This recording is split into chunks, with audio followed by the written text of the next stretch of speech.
Thank you so much for the opening jingle, Kent. Every Zoom call by law is required to begin with banjo music. I don't know if you knew that, but it's a new regulation. We certainly know it now. Welcome, everyone. Very excited about tonight's event. It should be an absolutely phenomenal one if the introduction was anything to go by. So I'm Nabil Zawadi. I'll be your host for this evening. A few of you may recognize me from hosting the previous Essence for Agility events. I think we've got a lot of first-timers among us. First-timers to the meetup group Essence for Agility. So for those of you who are new, what we are is we're essentially a relatively new community that was set up at the start of this year. Our primary objective is to explore Essence. So Essence is a standard that essentially describes all the practices within Agile methods so that we're better able to pick the right set of practices to suit our contexts, regardless of which method they belong to. So it's a method agnostic standard that helps us choose the right practices to suit our environment.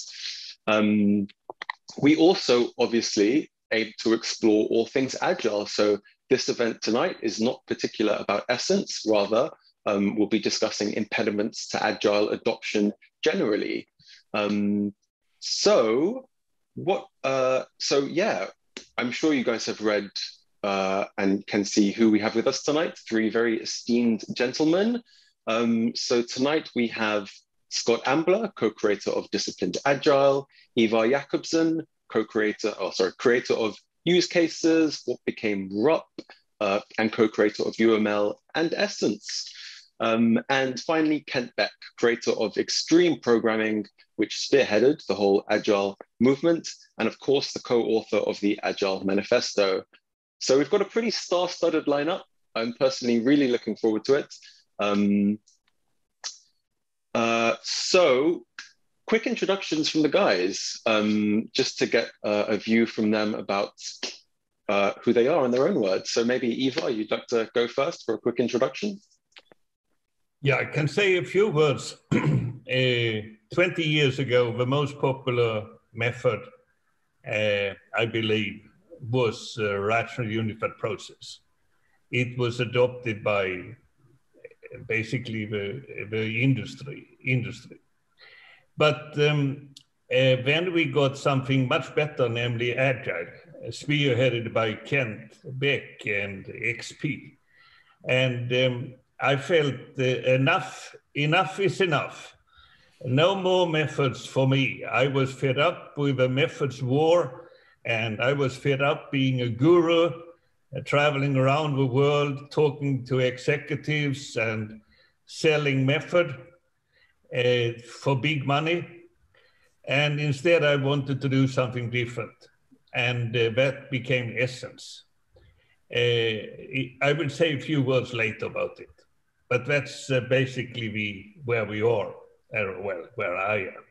Fed up with a methods war and a guru, and want to see something much more mature for the industry.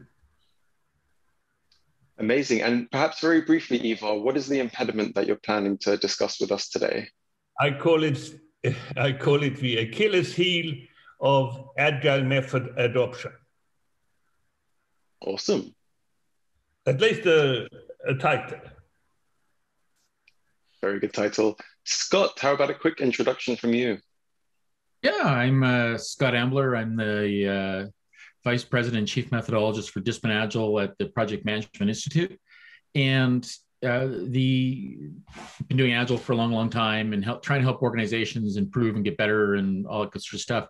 The impediment that I'm going to lead the discussion of, or at least get going, is around business agility, and that Agile is not just for software development anymore, and arguably never was, but certainly started there. But we can go far beyond software, and that can be a bit of a challenge. Amazing. Thank you for the introduction. Kent, over to you. My name is Kent Beck. I'm a fellow at Gusto, which does small business payroll and benefits in the United States. One of those unicorns you read about. And I've been there for 2 years.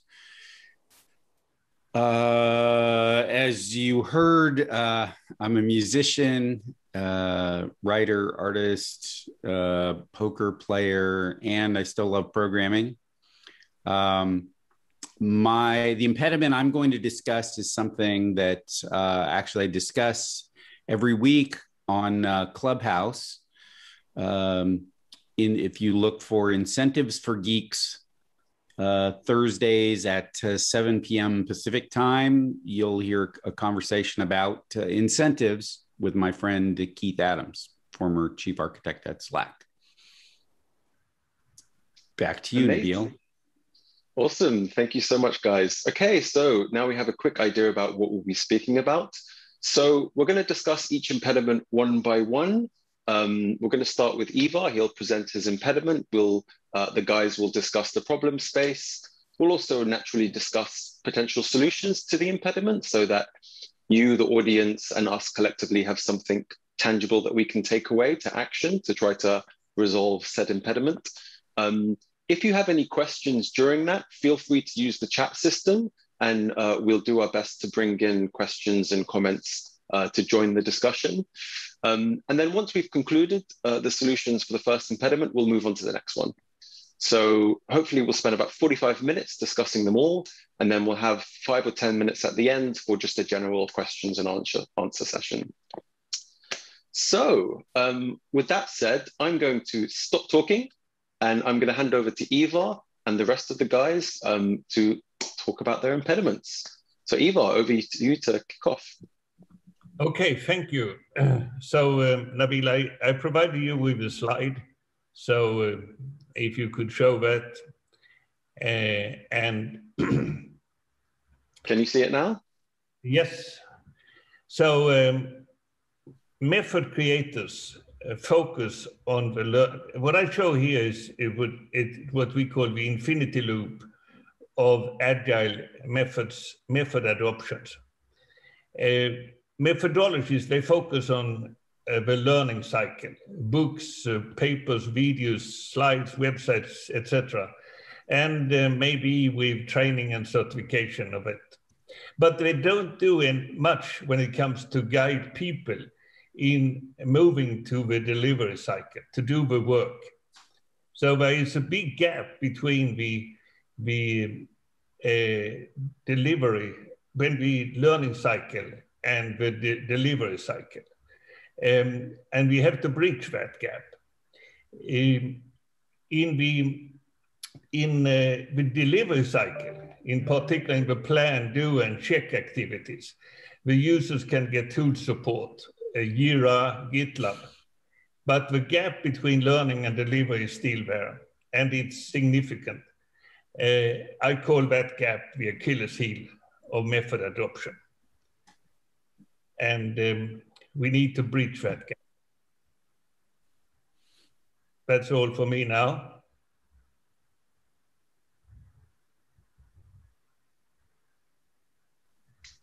So, Scott and Kent, what do you guys think about that? This is your chance to discuss Ivar's impediment. Yeah, so I think there's some very good stuff here, and I think in general we need to be concerned about and recognize that we're constantly learning, we're constantly experimenting, we're constantly thinking about new ideas, learning about new things, but then applying them in practice, and then letting that experience of applying them in practice then guide, well, what do we need to learn about next? What do we need to experiment and explore next? So I think there's some good stuff here. And I would argue that this sort of a learning cycle should actually, this infinite loop should be built right into your methods, and learning and experimentation should be part of how you proceed, just as a natural course. And yet, Scott, we don't see that in practice. I mean, there are places doing a fantastic job of development, but there's many hundreds of thousands or millions of our fellow geeks living without the benefits of these things. And I think that's what I wanted to talk about. today. I remember an early extreme programming conference. I was on a panel. Someone put their hand up and said, but if teams would just deliver better results, then these ideas would spread to the whole organization. And it was far enough into extreme programming. I looked around, I said, actually, I can see representatives of 5 teams in this room who had amazing results by their organization's standards. Much higher quality, much higher productivity, much happier customers. And every single one of those teams was fired as a result and are no longer at their original organizations. And to me, that's the puzzle. You can do a better job and get fired. And why is there that gap? It's not like we don't understand what to do. It's not happening. Years ago, I coined the term the gopher anti-pattern. There's this game in the States called Gopher, and there's all these little holes, and this gopher stands his head, pokes his head up, and you have this mallet, and you whack the gopher, and you get points for whacking the gopher. And this is the problem with a team that gets too far ahead of everybody else, right? They're effectively sticking their head up. And then the management team has 2 choices. You can either learn from that team and celebrate their success, and then try to spread that idea out. Do what you can to spread those learnings, to the other teams. That way, everybody rises. Or you can get a mallet and just whack them, and it's a heck of a lot easier to whack them. And so I think that's what you're seeing. Because politically, it's very hard. Like if you're not a learning organization, it's very difficult to choose to learn. That's painful, absolutely painful, to spread learnings across the organization if you're not set up to do that. But it's phenomenally easy just to whack them. So I think that's what you're seeing. So you need to be set up for it. And I think that's why I like the infinity loop, because this is something that has to go on for forever. You cannot just go through one of them learning cycle and then think you have learned enough. It needs to continuously learn more and more and more and change. So it's the ability explore, for instance, in that picture means you learn about what is available, and then as you move to discover, you dig deep into that particular practice or whatever it is, and so on. So it's going on forever. Yeah, but to your point, you've got to build it in, right? That like that left side, that learning side of the diagram, is rarely built in. It's just this work. Get on the wheel, the wheel of progress, and not even progress, but just that working wheel, and you're just constantly spinning. And you're not learning, you're not improving, and you'll probably be punished for it if you have the nerve to get better. And so we need to learn to work smarter. We need to learn to get better. Is the way to learn it and to go through this is by having tool support. This won't happen without tool support. Why do you think that's critical? Because I don't see that. I'm notoriously a Luddite when it comes to most tooling, except automated refactoring, which this is primarily, of course, when we talk about large organizations. Small teams with brilliant people can do anything, But when you talk about big banks or insurance companies, telecom vendors, even telecom operators, airlines, and so on, with thousands of developers, that's when you need to have some kind of practices that are available. So you can go and look at it on a website or anything like that, And for that, then you need to have tools so you can upgrade and follow changes, and see that they really stick in the mind. So people need to be able to change too. So it's not that guy in ivory tower sit and design process or method or whatever practices, has to be able to change very easily by the team, the people who really have to do the job, not by the big thinkers only.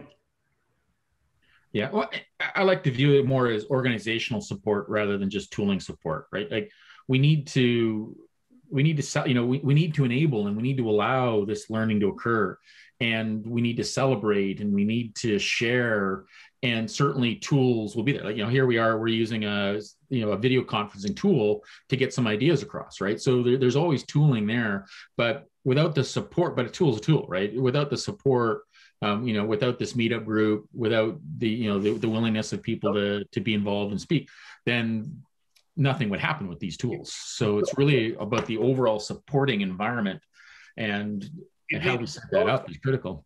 It needs to start with organizational support. Yeah. But then the tool comes. Oh yeah, without the tool, this wouldn't happen, right? Agreed. So perhaps now is a great time to move on to the solution portion of the conversation, unless Kent, you wanted to add to the problem space. Go ahead. So, are we going to hear people's question now, or we wait? Well, there's about multiple dozen of them, so it might be easier because the chat system is very active, so it might be difficult to incorporate a lot of it. Yeah. Okay. Let's bring you a question or two. Yeah. Questions. Yay, questions. So does anyone have any questions that they'd like to pose as part of the discussion around why this is an impediment? So, welcome from Dallas, Texas. Thank you all for joining us today. One of the things that I've run into is this notion of the Microsoft suit in the United States, where if you treat contractors like employees, there's a huge problem. You could be sued and all that sort of stuff.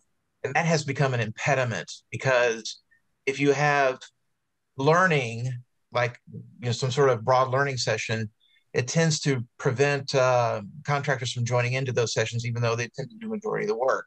How have y'all addressed this insane problem in our companies? Well, you have a trade-off there. Employees versus contractors is a business trade-off. It's got costs and it's got benefits. My first almost year at Facebook, so I was there 2011 and 2018. I was a contractor and I wasn't allowed into certain meetings and so on, and that had costs, but it also had benefits.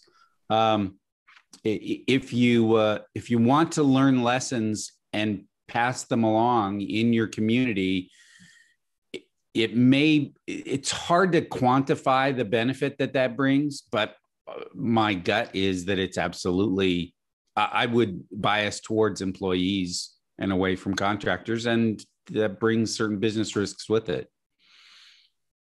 Yeah. So to be clear, this is also an American exceptionalism issue, and not an international issue. So, but I would also say, like, I also lean towards full-time employer to real employees rather than contractors as well.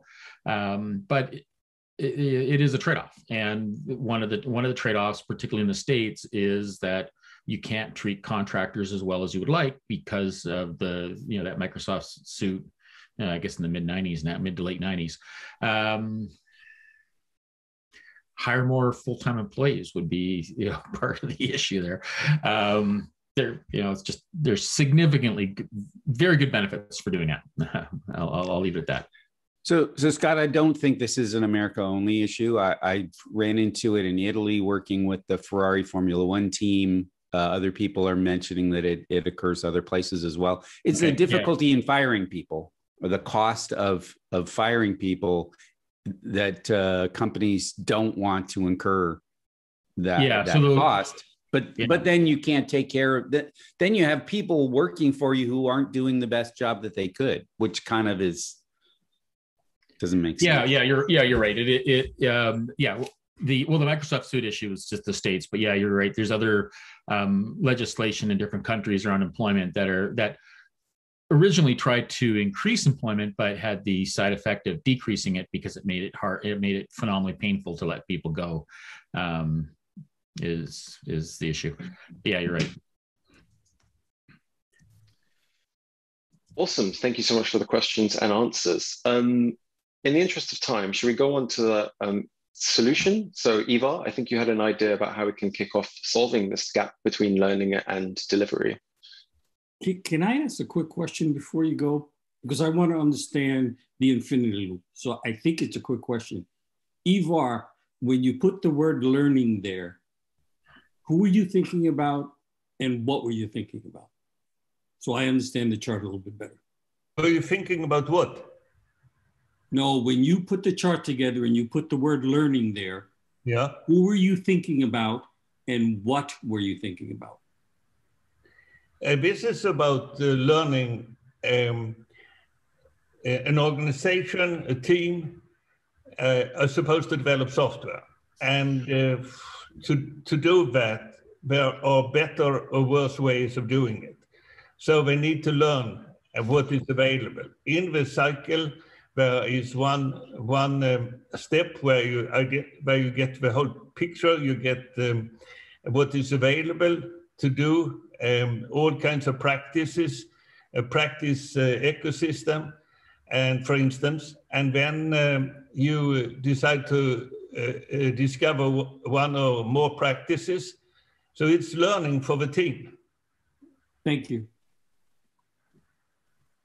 Okay, shall I go ahead with... Go for it. Yeah, please solve this for us. Yeah. So for me, Essence has basically been developed to support not only learning, but delivery. I think the learning cycle is basically about the methods in theory. You learn about whatever is documented, described, or available in one way or the other. That is just methods in theory. That is what methodologists usually develop. And the best methods are those who have a good theory. The problem is the delivery cycle. That is where you have to put the methods into practice.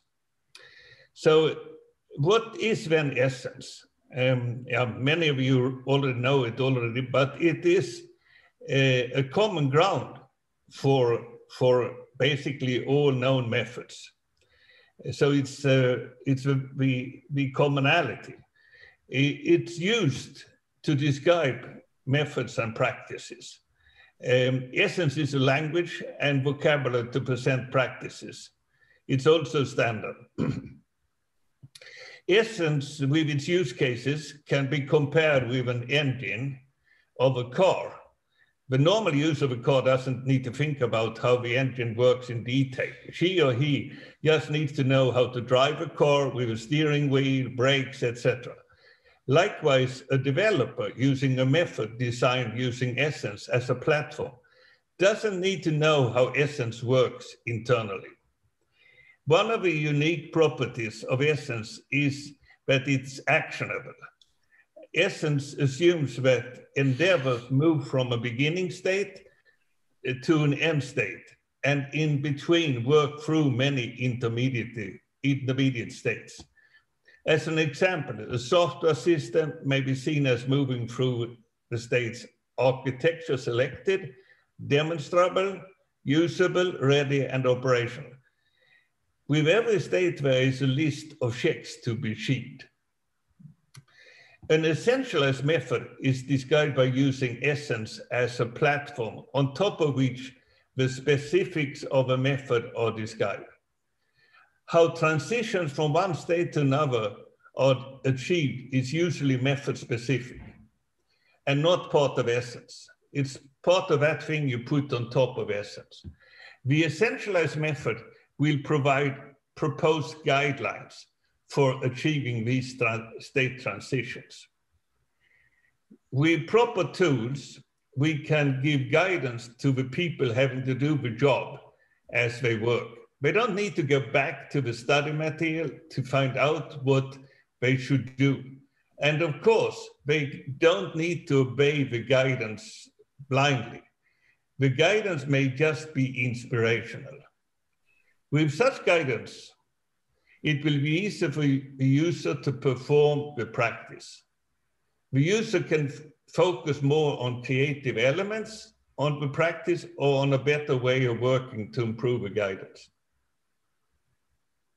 So that is basically what we can do and what Essence is designed to support. But Essence is just the standard. There needs to be tools to do this. Okay. Scott and Kent, what are your thoughts?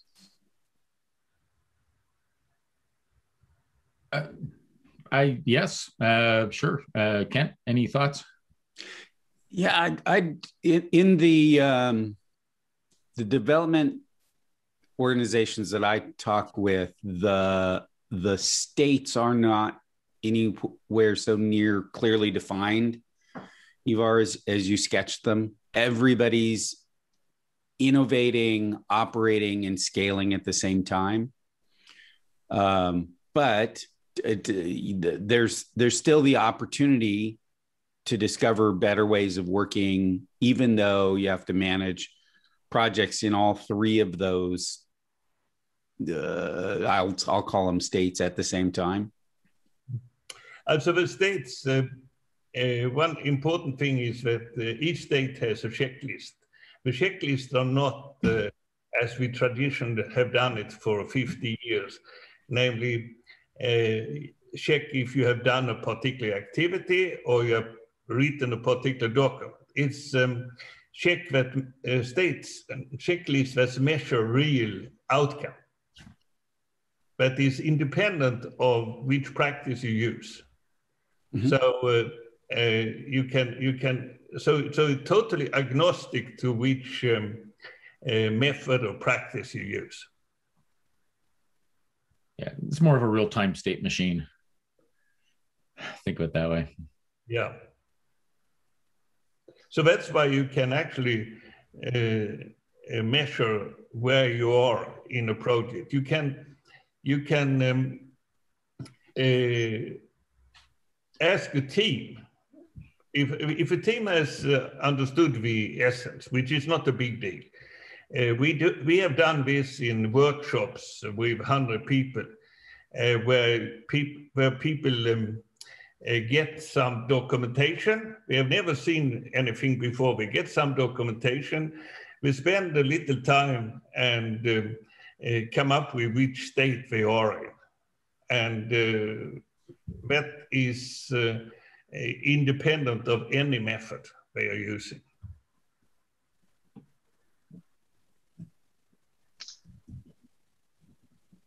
Amazing. Okay, so unless there are further thoughts on that solution, we can maybe take a quick question from the audience.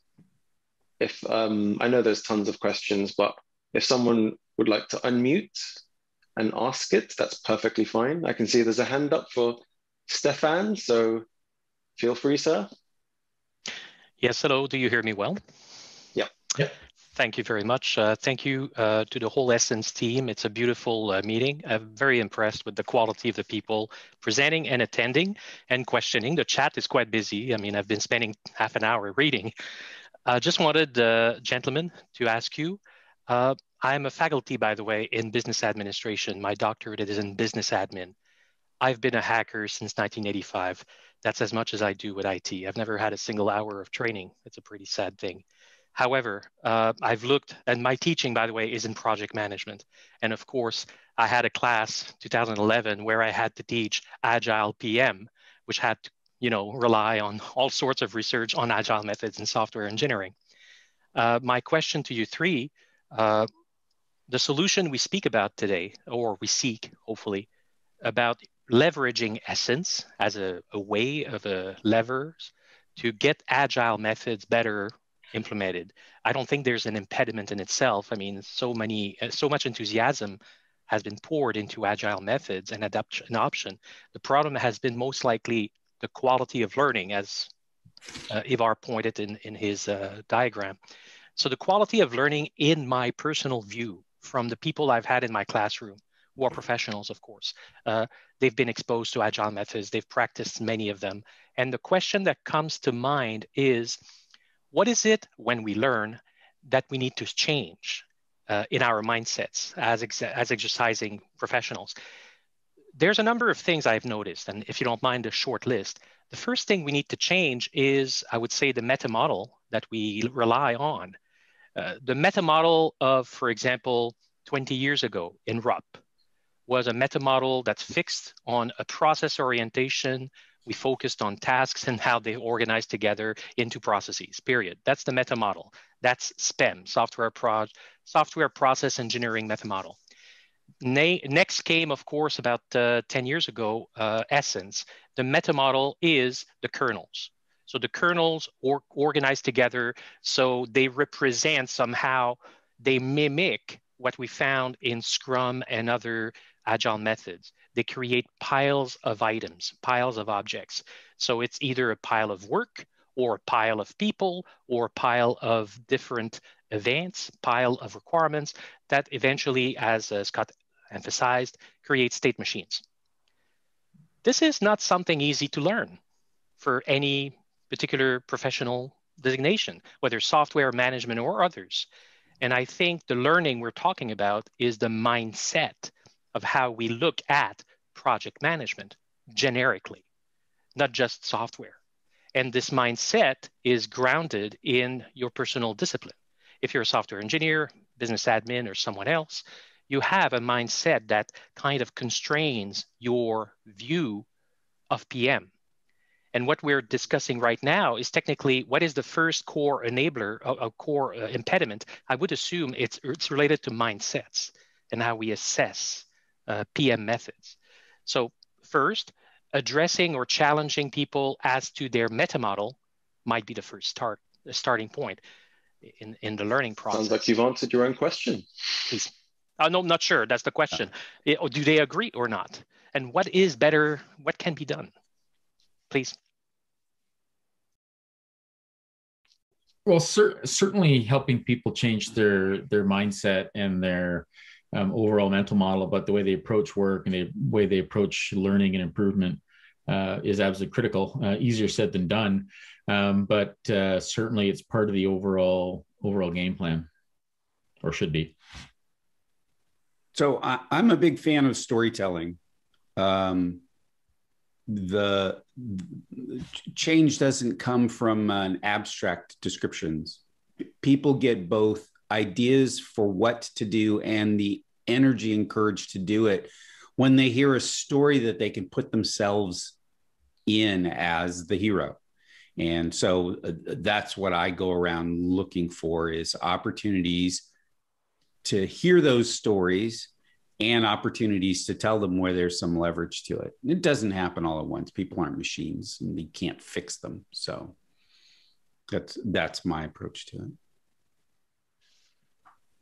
Awesome. Thank you so much for the Q&A. In the interest of time, I'm going to move us on. I see we have lots of eager questions, but we have a couple other impediments that we want to discuss. So first of all, thanks everyone for contributing to discussing the first impediment. Scott, would you like to present yours first? We can have a discussion on that.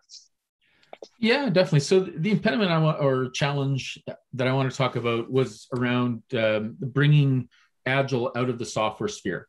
And one of the things that I see a lot are, first of all, that we're actively doing that as a community, and we're doing our best to do that. But we run into a lot of weird conversations. And where people just don't want to hear the software stuff because there's so much material out there focusing on, how can a software team be agile? How can software developers be agile, which is great, but then it doesn't translate well for the marketing folks or the procurement folks or the finance folks or whatever. Or it doesn't translate well when you're in more of a physical space rather than a virtual space. And what I mean by that is, if your team is working on a tangible product, such as I'm building houses and building bridges, buildings, then the form of agility there is much, much different than if I'm building an intangible thing like software. So that is and what happens is that the people dealing with tangible issues often struggle to hear, to even be willing to listen to the agile message, because we're not taking the opportunity to try to relate and emphasize with the issues that they're dealing with. And they're always looking for an excuse to not change and to not, not to do things, in a different manner. So I think, so there's different aspects, like, bringing agile into different domains, different business domains, but as well, just different process domains within our organizations. And those are two related but separate issues. And we need to solve that. We need to solve those challenges and basically change the way we approach coaching and training and messaging what it is that we do and how we can help. So I'll leave it there. Fascinating. Ivar and Kent, what are your thoughts on that? I think it's absolutely a serious impediment. The fact that the software people only talk about agile and understand the agile values and principles make it's not enough. It's difficult for them to convince their brothers in other parts of sisters too, in other parts of the organization. So if we can teach and bring other parts of the organization to understand what Agile stands for, it will make things much easier. The interesting, just a parenthesis, Essence is applied for system engineering as well as for basically any kind of engineering, because the things that are there are so basic. It's not specific for software engineering. As an example, there is a framework developed on top of Essence for innovation. It's called Innovation Essentials. So I advise engineering teams from 10 to 10,000, and Scott, how I translate what you said is the business doesn't know what they can demand of software development, what they can expect. And when you have business organizations whose stated goal is adherence to the plan, then that's what you're going to get. You're going to get the kind of plans you can adhere to, and you're not going to get any surprisingly good results. And I work with engineering and design and product organizations where that's literally the stated goal on the other side of that business engineering chasm.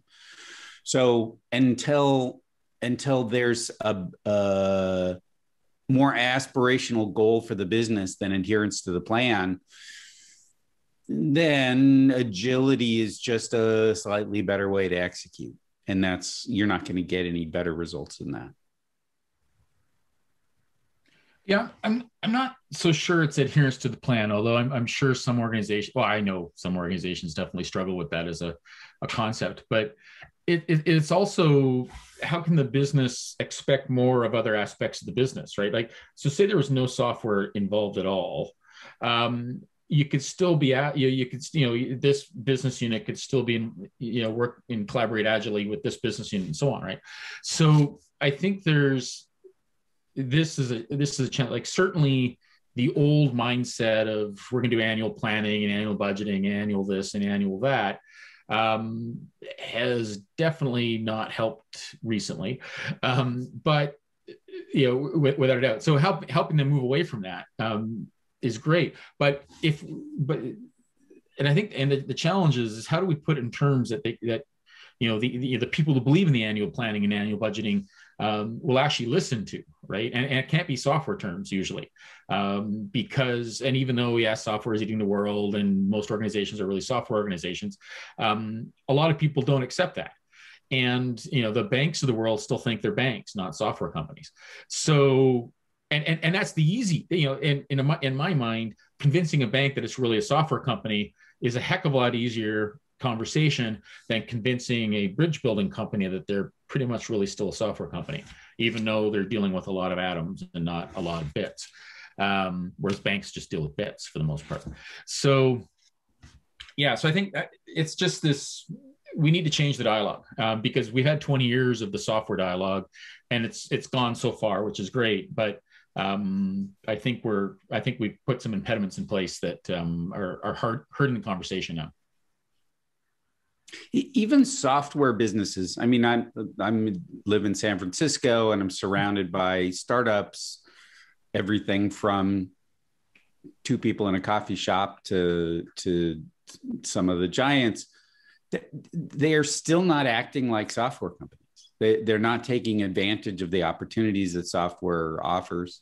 I mean, I'm an investor in a snack food or organic snack food company, and they're way more agile, even though they've got physical manufacturing and distribution, than lots of software companies are. And that's just, it's I was going to say ridiculous. Like, apparently it's good enough because you see companies grow to very large valuations and the business is not acting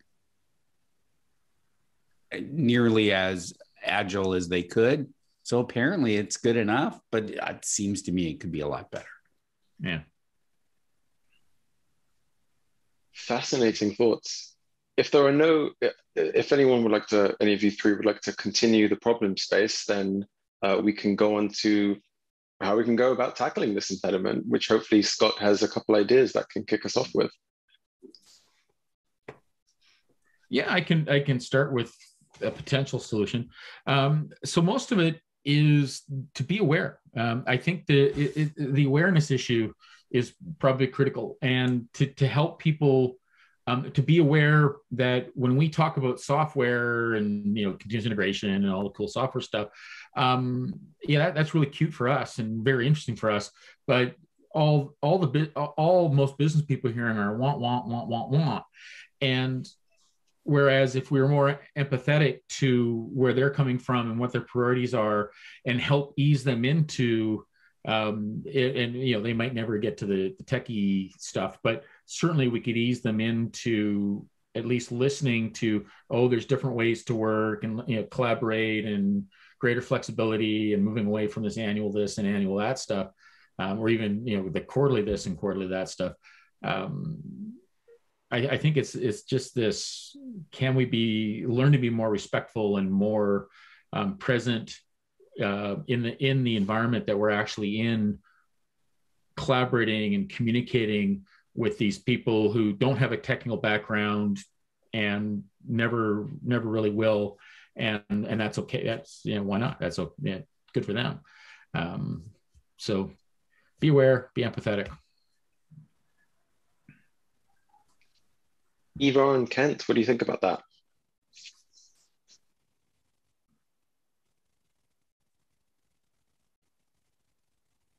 It makes a lot of sense. Impossible to disagree with. But then there's this still the gap. All right, we've solved it. Thank you all very much. Well, lovely. A little bit of effort there. Yeah, and that was Ivar. I think that's the same point. Is we do know how to do better, and we choose not to for whatever reason. Yeah, I agree with that. Okay. You go on to the third thing. Yeah, definitely. So incentives. Tell us about incentives, Kent. So geekincentives.substack.com is where I write about this topic. About 5 years ago, a couple years before I left Facebook, I watched how the performance review process in particular created incentives for people to behave in ways that wasn't good for themselves or their career, wasn't good for Facebook's investors, and wasn't good for Facebook's users at the same time. And tried to understand why those incentives were in place, how they were maintained in spite of the obvious downsides of them, and ended up parting ways with Facebook because there was no interest in changing the incentive systems. Continued working on that sort of in the background for a while. And in the last few months, those ideas have started bearing fruit. What I see is that people do know what to do to work better, and they choose not to. And you could say, well, I wish that they would, why don't people pair? Why don't people test first? Why don't people refactor? Well, the answer is that they don't think that they're making mistakes when they don't do those things. They have some incentive to keep doing things the way that they're doing them, and they have incentives not to change. So rather than, I was the pusher, as Ivar says, I was one of those methodologists pushing my ideas. Rather than doing that, I here in the twilight of my career, I've decided to switch to pulling. How can we pull better ideas through? So a simple heuristic that I use is every project should have a consistent flow of business relevant results. So I don't care if you pair or you don't pair. I get people coming up to me all the time. Oh, well, I don't test first, kind of a mea maxima culpa. And I'm like, I don't care. Now, how's your team feel? Do you feel like you're all on the same page? Do you have confidence that when you try that you can try stuff that's challenging and somebody will have your back? Do you celebrate successes? Does the energy of one person's success spread throughout the team? Does the despair or fear of a failure, is that dispersed throughout the team so that you can get back to work? That's what I care about. Are the incentive systems in place for people to do a better job? If they are, then we will see change. I'm fairly uncompromising about this now. People say, well, I can't produce a steady stream of business relevant outcomes. Well, I don't care. That's your job. I don't want to wait 6 months and see something fantastic. I'd like to see something at the end of the week. We can't do that. Not my problem.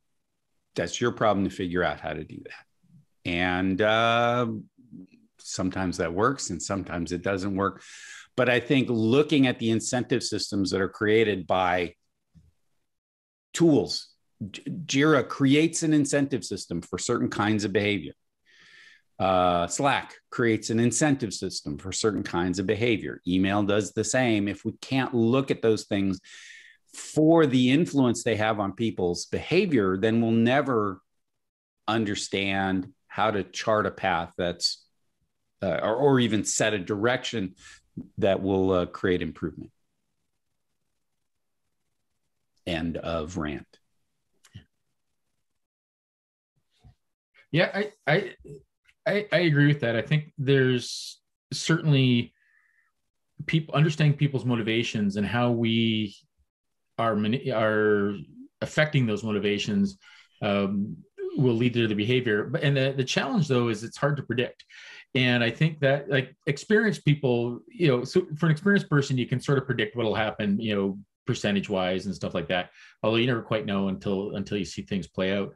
And I think I think that one of the challenge with reward systems and tools and processes is that everybody goes in with good intentions at the beginning. And they were, so whatever reward system your company has set up, it was done on purpose, and it was done with good intentions. And then there was unexplained side effects. And unfortunately, when we put these systems in place, we often don't put in place mechanisms to improve them, to measure them, improve them, like the actual system itself, not the perceived outcomes that we're hoping for.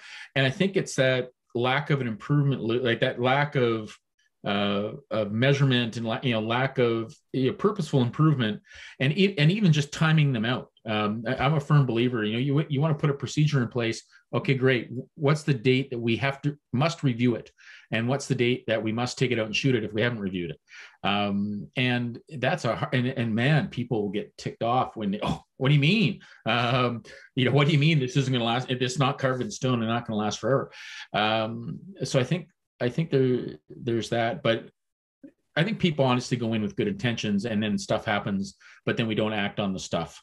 And I think that's, that was the story I was hearing about your Facebook story, was that I'm sure those people had good intentions at some point in the distant past, but now it got dysfunctional in some ways. It got dysfunctional, and there was no will to improve it for whatever reason. I don't know what the reasons were, but you need to be willing to improve and change. You have to expect to change evolve these things, and the evolution won't always work out for you. You'll make mistakes, and that's okay. So evolve again.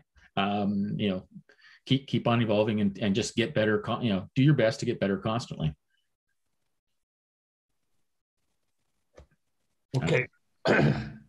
Well, we have always tried to come up with incentives to get where we want to get.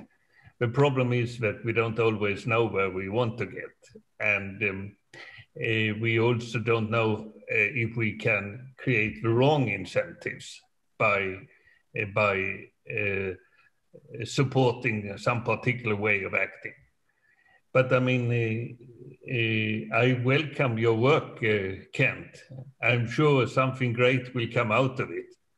And as a friend, I hope you let me know early what we can do.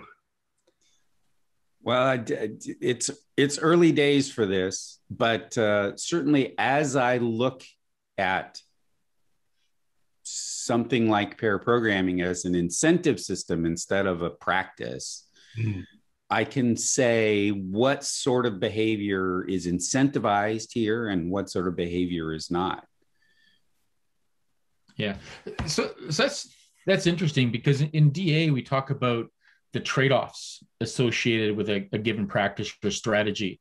And, so if you do pair programming, here are the advantages. Here are the good things you're going to see because of that. But, oh, by the way, here are the disadvantages as well. Here's the bad things you're going to see because of that. And the reason why we do that is we're trying to help people make better choices as to, is pair programming, is that going to solve the problem? Whatever problem we got, is pair programming a potential good solution that we should maybe experiment with? But then if we experiment with that, then there's going to be some downsides. And this is like the old patterns idea of, you put yourself in a new, you change your context, the context changes, and now you got a new set of problems to deal with. So what trade-offs are you making when you adopt these practices or strategies or, whatever you want to call them? And it's an interesting way to look at it, but then people get frustrated when, what do you mean there's no best practice? And what do you mean you can't tell me exactly how to solve my problem? Where's the magic recipe to solve the problem I currently have? Which I don't fully understand. Yeah, but you don't fully understand, and it'll change tomorrow anyways. So, at best, I can put you into a new set of problems, and which you're gonna have to solve as well. So, but yeah, so I think it's interesting to look at it. Interesting to look at it as in terms of incentives, very similar to trade-offs, but not quite, but very similar. Similar conceptually. Yeah. As the sponsor of projects, so I'm in a staff position for the first time in my career.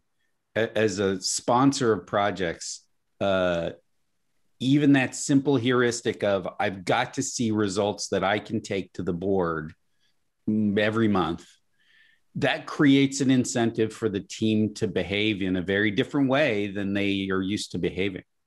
Yeah. And the odd thing is, this is one of the frustrations for me about Agile, is 20 years ago, we knew to make this transition. You know, we were crusading against waterfall-y, large batch, slow cycle processes.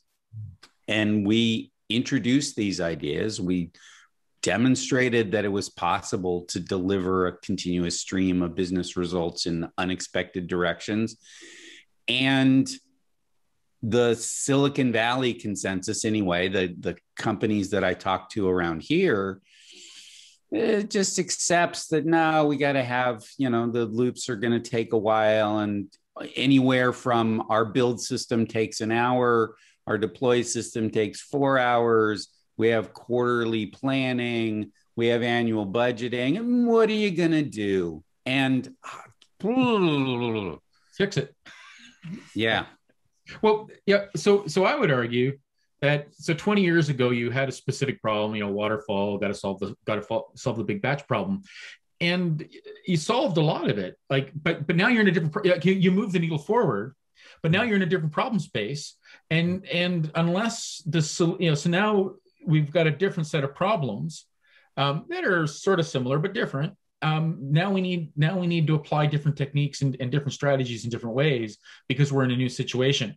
And then all we're going to do at best is move the needle forward again, and then find ourselves in a new situation where we're going to have to change up our game plan.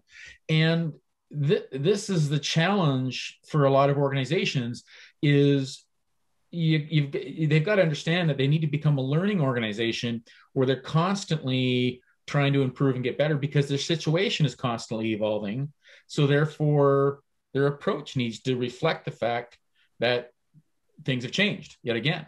And then by changing their approach, well, they've changed the situation, so they need to change their approach, which will change the situation and so on. So you're in this, either this hellish life cycle or you're in this virtuous life cycle. And, I'll let you judge that one. But it's a cycle. You're in a cycle no matter what you do, right? And as a result, you're going to have to be constantly changing. And all these new ideas that come up will all be classified as agile. Agile is a synonym of good. I hope. My frustration, and it's not a helpful frustration. My frustration is it just feels like same shit, second verse. And I would love to be solving new problems. Mm-hmm. Well, I would argue that it depends on how to define problem, right? Like it's also maybe the real problem is you need to go looking for new problems rather than the same old, right? Like, are we all stuck in a cycle, right? Because, Ivar was talking about how his career has been, software process and various and helping organizations improve software process. You're basically doing the same. I'm basically doing the same, right? So maybe we're on treadmills and we don't recognize it. And that's the real problem. Yes. Let's get the common ground. Yeah, maybe that, yeah. On the common ground. That is a good step forward. We could call it the unified common ground. The extreme unified common ground. Yeah. Oh, the disciplined extreme unified common ground. Extreme unified BOC. There we go. So fascinating discussion so far. How do we take the discussion forward? Like we talked about, Kent, you talked about your heuristics. Are there any other ideas you have to evolve this problem into a solution? So what I'm doing is seeing tools, processes, relationships with other parts of the business organization as incentive systems. Number one, it's just like, hey, this is encouraging me to behave in certain ways, and it's discouraging me from behaving in other ways. Where is that margin? incentive systems can't make you do stuff you don't want to do. There's some margin though at which it does change behavior. So that's the first thing. What are the incentives that I'm experiencing right now? What are the incentives that I'm creating for other people right now? What are the behaviors that are encouraged and discouraged? What's the upside and the downside of the behaviors that are encouraged? What are the upside and downside of the behaviors that are discouraged? Okay, so if people are acting in ways that I don't understand, they're experiencing incentives that I don't understand, and that's a moment of empathy. All right, now what can I do? So this heuristic of insisting on a steady stream of business relevant results creates an incentive system for the team. If they want to go off and refactor for 3 months, that's just not one of their options. Okay, so they have an incentive not to do that. What do they have an incentive to do? Well, they know that they're going to have to deliver something this month and then next month. And if they want to deliver something this month for sure, they ought to be delivering a little bit each week. So they're going to have to take that refactoring that they want to do and divide it up into lots more tiny little steps so that they are making progress. They're making their lives better, but they're not doing it in a huge, gigantic batch. But that's an incentive system. It's not a practice that they do or don't do, check mark X out. It's an incentive system to create changes of behavior on the margin. And that's what I'm experiencing in experimenting with teams, as I said, from 2 to 10,000.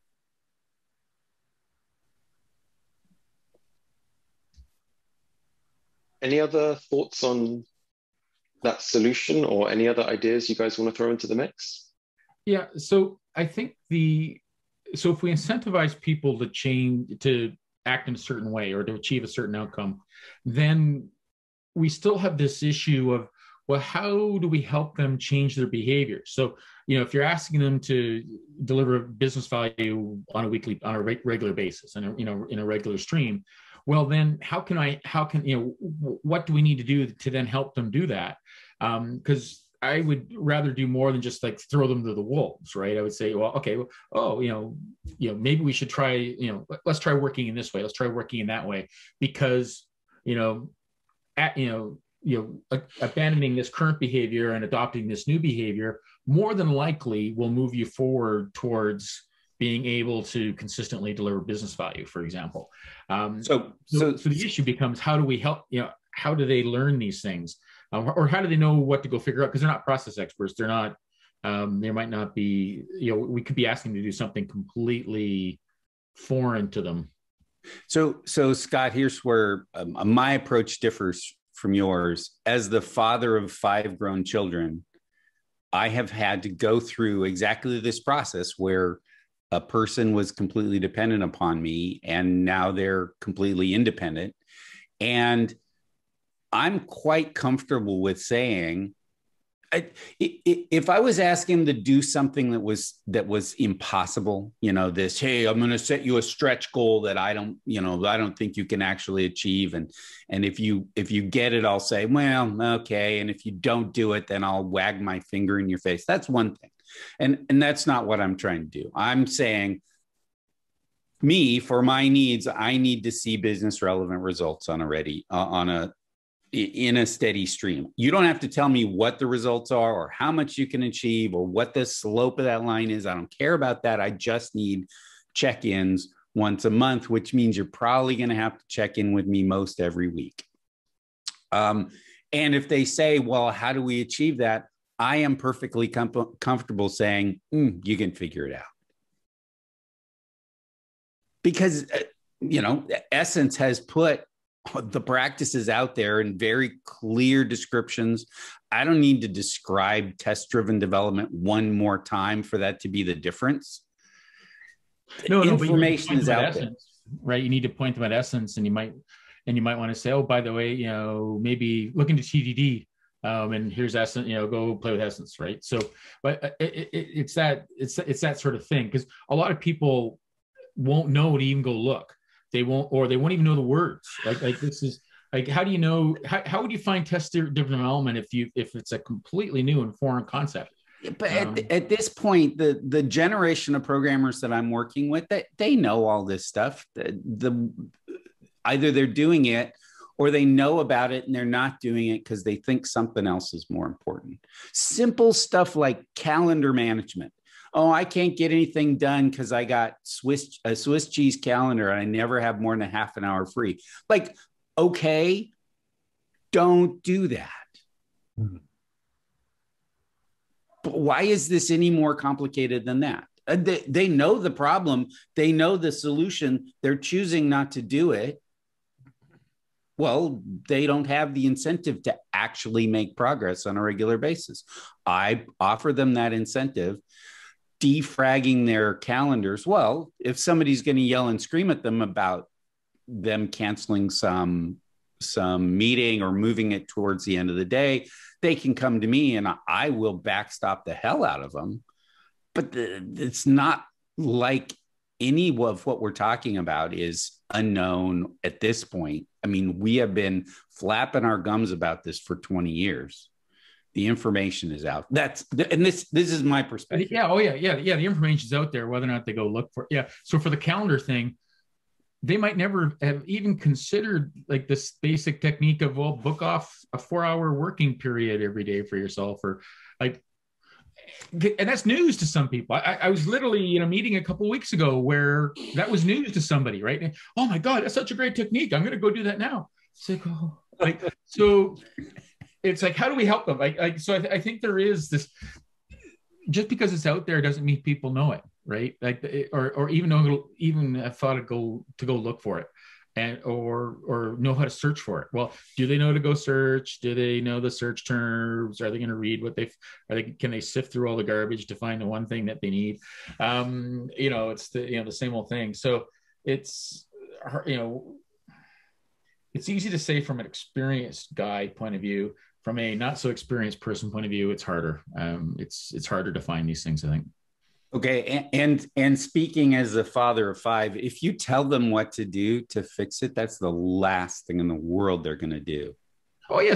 I've got a 10-year-old. So you ask questions. There's different ways to motivate or incentivize people to try different things. And sometimes it works, sometimes it doesn't. And every kid's different. And here's where I love storytelling as a change technique is I can tell a story about my calendar. Oh, I remember this time my calendar was so full, blah, blah, blah, blah, blah, blah. And they can hear the story and apply that to their own work, however makes sense to them at the moment. And maybe they come back. I've had people, hey, I remember you gave that presentation, you told that story 5 years ago, 10 years ago. Yesterday I was and I remembered that story and I did the thing and wow, that was fantastic. Like, that's the beauty of stories, is this little seed of learning. And if the ground isn't fertile at the moment, that's okay. You never know when it's going to sprout. Amazing. Okay, that was a fascinating discussion. Last call for last thoughts from Kent, Ivar, and Scott on this one before we move on. Okay, guys, this brings us to the end of the session. I think we've had some fascinating discussions. We've explored 3 really unique impediments, not only why they're a problem, but how we can actually take some steps towards addressing them. It's 7:15 in the UK.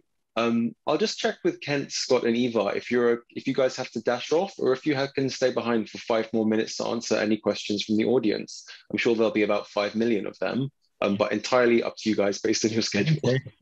I'm good. Yeah. Okay. I have 5. Yeah. 5. Okay. Franz, you have had your hand up for quite a while, so I'll give you the first opportunity to ask a question.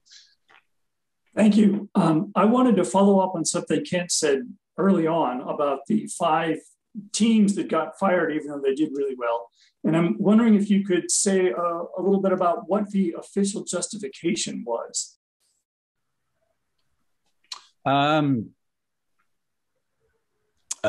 it was always bullshit. So you're never, the official justification is not going to be the real reason. It's anywhere from they made other teams look bad to this is back in the days of centralized DBAs. Well, they would demand that, they'd need the schema to change daily when the schema was supposed to change every 6 months. Well, that's pretty annoying. They would ask the business to make priority decisions, and the business wasn't ready to do that. So they were causing trouble. Business people didn't like that. So it was that kind of thing. These people just smell weird. Yeah. And it was easier to get rid of the people that smell weird than to scale it out to everybody else. That's the trade-off.